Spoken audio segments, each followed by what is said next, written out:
Ça faisait longtemps que je vous avais pas parlé d'un plugin que j'utilisais tous les jours en mix, et bien on va régler ça tout de suite. Bonjour et bienvenue à l'Académie du Son. Moi je suis Gérald et je vous souhaite la bienvenue dans mon studio, le Noise Factory Studio. Aujourd'hui je vais vous parler d'un plugin que j'utilise tous les jours en mix, un plugin de chez Waves qui est le CLA Mix Hub, en anglais dans le texte. À la base j'étais attiré par ce plugin pour une raison particulière, je ne suis pas complètement convaincu donc je vais vous en parler, mais je l'utilise quand même tous les jours et je vais aussi vous dire pourquoi. Si vous trouvez notre contenu kiffant qu'on vous propose à l'Académie du Gros Son et que vous voulez nous aider, eh ben, c'est très facile. Le plus simple, vous pouvez vous abonner à la chaîne, vous pouvez liker cette vidéo et vous pouvez aussi aller sur l'academiedugrosson.com. Vous allez sur la partie /bonus. Là, vous allez recevoir plein de bonus gratuits qu'on a pour vous, entre autres des plugins gratuits pour vous mixer. Et vous pouvez aussi aller faire un petit tour du côté de tous les cours qu'on propose. Pour le moment, on a un cours de mix, un cours de voix et d'autres cours vont venir dans le futur. Donc ça, évidemment, ça nous aide énormément si vous achetez les cours. Sans plus attendre, parlons de ce plugin. Alors ce plugin, c'est un plugin qui est sorti il y a 3 ans, je pense, chez Wave, au moment de faire cette vidéo. Pourquoi j'ai été vers ce plugin? Alors d'abord, je vais ouvrir une parenthèse. Pour le moment, j'essaye de plus en plus dans mon mix d'accélérer mon workflow. C'est-à-dire que j'aimerais bien de plus en plus mixer, c'est-à-dire trouver des solutions qui font que je peux aller vite pour mixer. Donc je suis en train de regarder peut-être pour une petite surface de contrôle, contrôler les plugins. J'aimerais bien retrouver un peu ce feeling qu'on a quand on a une table ou qu'on a accès directement avec les mains à tout en un clin d'œil. Quand ce plugin est sorti, j'avais pas fait plus attention que ça à ce qu'il proposait. Je pensais que c'était une espèce de table de mixage de Chris Lord-Alge. J'avais pas été voir plus loin que ça. Donc ce plugin a pour vocation de recréer justement un workflow de table de mixage qui m'a super intéressé. Donc je l'ai acheté direct et j'ai commencé à faire joujou avec. À noter aussi que moi j'adore en mix, en tout cas j'adore tout ce qui est son typé SSL. Si vous ne savez pas de quoi on parle quand on parle du son SSL, on a une vidéo sur le sujet, le lien est dans la description, où on a comparé les grands sons classiques entre SSL, NIV et API. Et aussi il y a une autre vidéo que je vous conseille qu'André avait faite sur comment utiliser les plugins SSL pour mixer. Là, vous allez voir en détail, en long et en large, comment les principes s'appliquent effectivement à ce plugin. Moi, j'utilise beaucoup un des plugins de chez Slate, l'EQ SSL de chez Slate, que j'aime beaucoup, j'utilise énormément. J'ai utilisé aussi pas mal de ceux de chez Waves, mais c'est pas ceux forcément que je préférais, j'ai trouvé cool. Et du coup, celui-là m'intéressait parce que c'était de nouveau une architecture complète de table SSL modélisée sur celle de Chris Lord-Alge. Donc, c'est-à-dire qu'ils ont pris sa table et ils ont été recréer un petit peu les sons de sa table à lui et ont rajouté des fonctions en plus et surtout cette fonction un peu qui permet d'avoir un workflow de table de mixage. Sans plus perdre de temps, je vais vous montrer de quoi il s'agit. Donc le plugin, quand vous le mettez, ça ressemble à ceci. Donc vous allez me dire, on dirait un plugin de SSL classique, c'est vrai. Vous avez une tranche complète avec la section ici, tout ce qui est entrée. Ça c'est déjà une petite fonction sympa qu'ils ont rajoutée, c'est qu'il y a une fonction mic, donc c'est comme une entrée micro, donc si vous commencez à la faire monter, vous pouvez commencer à faire saturer, driver et donner un peu d'excitation à votre mix. Ça c'est cool. Je m'en sers de temps en temps, j'ai plein d'autres plugins qui servent pour le drive, c'est assez discret mais c'est sympa. Ça me permet aussi parfois d'ajuster des niveaux d'entrée dans tout le plugin avec le line ou le mic. Parfois en cours de mix c'est sympa pour donner juste une petite couleur différente. Ensuite vous avez la section filtre où vous savez coupe bas, coupe haut, très classique. Vous avez l'EQ typique SSL avec ces 3 parties. Donc ça, si vous ne savez pas de quoi il s'agit, vous allez voir les vidéos où André vous parle de la partie SSL. Vous avez toute une section dynamique ici, donc compresseur, gate, typique SSL, pareil. Cette petite fonction qu'ils ont rajoutée en plus qui est sympa, c'est qu'il y a 2 compresseurs. Donc la version normale, c'est comme celui que vous trouvez sur la table. Quand vous enclenchez la fonction Bluey, ça c'est sympa en fait, ça revient à 11.7.6, la version bleue un peu, que Chris Lord-Alge aussi a à part dans son hardware, dans ce type de mix. Donc ça c'est déjà cool, si vous avez un petit 11.7.6, vous avez le choix entre 2 compresseurs, ça c'est sympa. Ils ont rajouté des fonctions de gate classiques, un petit peu boosté avec 2-3 trucs en plus. Je dois avouer que que moi j'utilise pas des masses ce gate.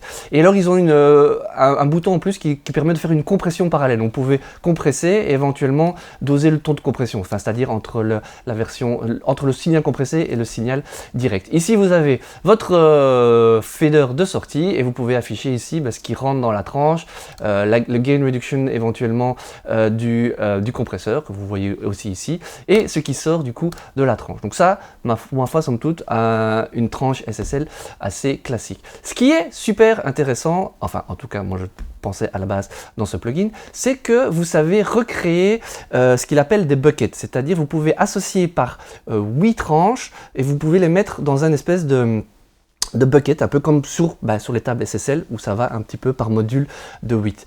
Qu'est-ce que ça veut dire concrètement? Alors ici, j'ai le morceau, une version tout simple du morceau de l'Académie du Gros Son, où vous voyez en rouge, on a une batterie avec 3 pistes. Ici, en bleu, c'est les masters, mais sinon ici, vous avez en jaune la basse. Ici, vous avez des guitares.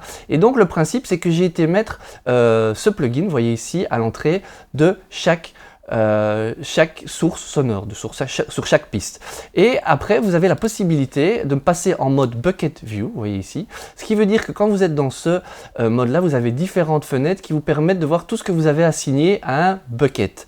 Alors, je m'explique. Ici, par exemple, j'ai fait un bucket, vous voyez que j'ai appelé drums, un bass, un guitare, un voix. C'est-à-dire que toutes les pistes de la batterie, ici les 3 pistes, arrivent directement dans ce bucket. Si je vais dans la basse, il y avait 2 sources sur la basse, voilà, je les ai ici. Si je vais sur guitare, il y avait une guitare acoustique qui est ici, 2 guitares rythmiques gauche-droite qui sont ici, et 2 micros qui sont sur une guitare solo, voilà. Ça, c'est toutes mes guitares. Voix, bon, j'ai qu'une seule voix, c'était pour l'exemple, je vous ai montré ici. Ça, c'est la possibilité de voir en bucket. Vous pouvez voir ici toutes les entrées de toute la batterie, mais vous pouvez aussi voir tous les EQ de toute la batterie en une seule vue, toute la section dynamique en une seule vue et toutes les sorties, ici les volumes en une seule vue. Un petit détail que j'ai oublié de préciser, c'est que dans le plugin, vous avez encore un espace ici insert qui est assez sympa. Au début, je pensais qu'on pouvait insérer n'importe quel plugin, j'aurais trouvé ça génial, mais en fait, si vous cliquez dessus, vous pouvez choisir que dans des plugins de chez Waves, en fait. Donc ça vous permet d'insérer le plugin. Ce qui est cool aussi, je finis avec ça, c'est que vous pouvez déplacer ça où vous voulez. Là, il n'a pas voulu déplacer le plugin parce que j'avais rien dedans, mais voilà, donc vous pouvez refaire l'ordre, si vous voulez d'abord compresser et puis équaliser, ou inversement, c'est possible. Donc je reviens à cette histoire de bucket, donc l'idée c'est de se dire, waouh, génial, maintenant je peux avoir accès directement à tout en une seule vue. Si par exemple, je veux ouvrir, je peux en ouvrir 2 par exemple, je passe ici en mode vue, je vais avoir tous mes EQ, clac, j'ai mes EQ ici, et là par exemple j'ai tous mes niveaux de sortie. Bon, il faut un grand écran, hein, on va pas se mentir. Après il y a moyen de changer les vues, mais en changeant les vues, je trouve que la visualisation est un petit peu, la résolution est un peu plus bof. Mais voilà, si vous avez un plus petit écran, ou alors vous avez un deuxième écran sur le côté, bah c'est cool, vous pouvez éventuellement avoir une vision sur tout, et de toute façon, vous pouvez, sur le même écran, switcher d'un à l'autre facilement. Donc l'idée, c'est de se dire que vous avez tout à portée de main, c'est-à-dire vous allez dire, tiens, voilà, je commence à mixer ma batterie, j'ai tous les EQ, il n'y a plus besoin de constamment aller cliquer, sortir. Moi, c'est un peu ça que je cherche, moi j'ai envie de rester, quand je mixe, j'ai envie de rester en connexion avec le mixage, l'aspect artistique. Je veux pas rentrer trop, je veux essayer d'éliminer le plus possible l'aspect technique et toutes les manipulations qui vont avec. Donc je me suis dit, super, génial. J'ai commencé à en mettre sur tout mon mix. Bon, évidemment, l'inconvénient, c'est que vous utilisez que ce plugin-là si vous voulez avoir un accès rapide. Moi, il y a beaucoup d'autres compresseurs, d'autres plugins que j'utilise. Forcément, là, vous êtes obligé de sortir de la vue. Donc, si vous voulez rester un maximum, après, ce qui peut être un concept, hein, rester avec la même couleur de plugin, ça peut donner aussi une forme de cohérence. Donc, je me suis dit, j'allais tenter l'expérience. Donc, premier truc que j'ai fait, j'ai mis les plugins sur toutes les sources, comme j'ai fait ici, d'un mix que j'ai voulu commencer. Et j'ai switché d'un à l'autre. Et là, ça a été un petit peu, pour être franc, ma déception. C'est que je me suis rendu compte, moi l'idée c'est qu'il ne faut pas sortir de ce plugin, en fait, de cette vue-là. Et le détail auquel j'avais pas fait attention, c'est qu'à partir du moment où j'ai voulu faire ma balance, je me suis rendu compte que sur mes sorties ici, j'avais les volumes, mais il n'y a pas de fonction ni solo, ni mute, ni pan. Et c'est quand même fondamental, c'est-à-dire que là, l'ayant mis sur tous les plugs, si j'ai pas muté toutes mes pistes, je lance le morceau, comme ici. Et j'ai tout. Donc si je veux commencer à travailler par exemple sur mon son de grosse caisse, je suis quand même obligé de sortir du plugin, de venir le mettre en solo ici. Vous allez me dire, oui, on peut le laisser ouvert, c'est vrai. Mais bon, quand il y a des sessions comme je peux avoir entre 50, 100 et parfois plus de pistes, ça commence à être... Justement, c'était tout l'intérêt, c'était de pouvoir me focaliser par exemple que sur des buckets de batterie, des buckets de guitare, et ainsi de suite. Donc je suis déjà obligé de tout muter à l'extérieur ou alors de mettre tous les faders à 0 dans le plugin. Je trouve ça assez fastidieux et dommage. Et du coup, pour être franc, du coup, je me suis dit, je n'utiliserai pas ce plugin de cette de cette façon-là. Okay, donc oui, vous pouvez effectivement dire tiens, je vais mettre toute ma batterie en solo, je vais tout muter ici et hop, c'est parti. Donc là j'ai ma grosse caisse, je fais un volume à la limite, j'ouvre tout, voilà, je fais une petite balance, grosse caisse, caisse claire, je rajoute mes overheads. Maintenant je vais aller EQer un petit peu tout ça, dire ah, tiens, la grosse caisse je vais la compresser un petit peu, hop, une attaque rapide, un ratio de 4:1, je commence un peu les basses, je joue sur le threshold,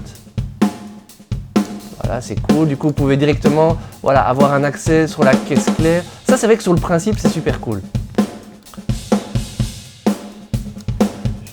Je retourne, voilà, je réadapte un peu les volumes en fonction. Hop, maintenant je passe à la section EQ. Hop, un peu d'attaque sur la grosse caisse. Je vais rajouter de la rondeur.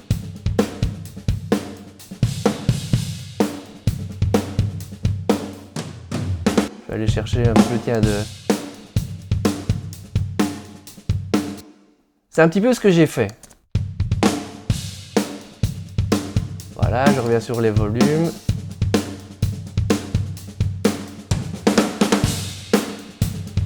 Et c'est vrai que c'est très sympathique ce concept, mais il n'y a rien à faire. Le fait de devoir à chaque fois sortir du plug au début pour faire sa balance, pour mettre à écouter en solo, voilà, moi j'ai trouvé ça, je trouvais que c'était un petit peu raté dans le plugin et du coup j'ai laissé tomber. Autre chose aussi, quand je mixe, à un moment je fais des automations de fader. Pour rentrer dans les buckets, c'est très compliqué. Normalement, il y a un raccourci sur Pro Tools, en tout cas, qui permet de sélectionner. Ici, il n'existe pas. Il faut rentrer dans le système d'automation. Vous avez une liste qui n'est pas très digeste. Impossible de voir facilement, de trouver où est chaque élément qu'il faut aller chercher individuellement pour faire l'automation de mix. Donc, à ce niveau-là, que ce soit au niveau du mixage à la base ou vers la fin, quand je fais mes écritures, je trouve ça, voilà, ça marche pas. Il n'y a pas de panne non plus. Donc, bon, ici, c'était des sources qui étaient déjà, ou qui nécessitent pas. Mais après, quand je fais les guitares, j'en mets une là, une là. Je suis obligé à chaque fois de sortir du plugin. Donc ça m'a un petit peu déçu pour être franc. Par contre, quand j'ai quand même fait le test tout un temps, j'ai plutôt été très agréablement surpris en fait par le son du plugin en lui-même. Donc j'ai commencé à l'utiliser, mais plus dans cette vue bucket, mais dans cette vue donc vraiment comme un plugin, une tranche SDSSL. Et il se fait qu'avec le temps, c'est devenu une de mes tranches SSL favorites. Je trouve qu'elle sonne vraiment bien. Le son typique SSL, on aime bien ça pour son côté punchy, claquant, tranchant. Moi j'adore les aigus, la définition. La version de chez Slade, je l'aime beaucoup, mais quand on monte dedans, elle réagit très fort, elle est très agressive. J'avais acheté aussi celle-ci, la SSL aussi de chez Waves, qui est sortie, je pense, l'année passée, la EV2, qui était une évolution que je trouvais vraiment, vraiment cool.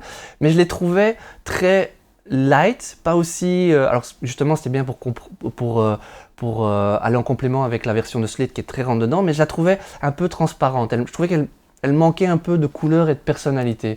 Or, j'ai trouvé que celle de la table de Chris Lord-Alge, du coup, j'aimais vraiment bien le son. Et maintenant, c'est devenu un de mes EQ favoris. Le gauge, je l'utilise pour être franc un peu moins, mais c'est devenu un de mes plugins les plus utilisés. D'ailleurs, si vous regardez ici dans mes plugins qui sont de base, voilà, j'ai l'EQ de base de Pro Tools et le CLA Hub.